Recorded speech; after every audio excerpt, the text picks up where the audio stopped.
Célibataire, ouais. Célibataire. Non, pas en ce moment, non. Par choix ou... Non. En 2026, les ruptures amoureuses ne sont plus ce qu'elles étaient. De nouveaux phénomènes sociaux s'invitent et viennent changer la manière dont on se quitte. On dirait qu'on se parle plus dans la vraie vie. Là. On a comme nos amis, on reste dans nos groupes. C'est dur d'être en couple. Là. On n'a jamais été autant connecté avec les réseaux, mais vous sentez que les gens sont de plus en plus seuls et donc qui ont de moins en moins de réseaux structurants autour d'eux? C'est une peur de comment je vais arriver à m'organiser, de pouvoir réellement compter sur les autres pour un soutien très concret.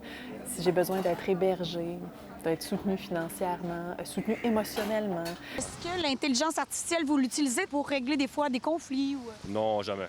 Jamais. Je préfère la communication. Imagine, tu reçois une lettre de ton amoureux, tu te rends compte que c'est ChatGPT. Non, non merci. Est-ce que vous sentez aussi que les gens prennent de plus en plus de décisions, consultent de plus en plus l'intelligence artificielle pour prendre des décisions en ce qui a trait à une rupture ou... Oui, l'intelligence artificielle est un outil qui est de plus en plus utilisé pour plein d'enjeux, mais notamment pour réfléchir aux relations de couple, à comment je me sens, comment je devrais agir, est-ce que je devrais me séparer. En couple depuis 13 ans.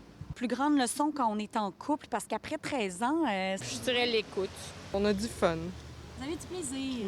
Des tendances qu'on voit de plus en plus et qui sont plus ouvertement discutées, c'est les tentatives, par exemple, d'ouvrir le couple ou de modifier la façon d'essayer d'être ensemble avant d'en arriver à une rupture. Dans certains cas, c'est comme si on apprend aussi à se découvrir un peu plus à travers ça, on se parle plus.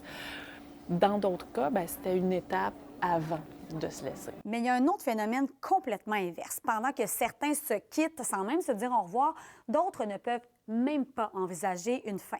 La hausse du coût de la vie ainsi que la crise du logement empêchent certaines personnes de quitter une relation. Mon père, lui et sa copine, ça l'a malheureusement fini. Ils se splittaient le loyer puis tout, puis là maintenant, ils struggle un petit peu plus, il y a un petit peu plus de misère.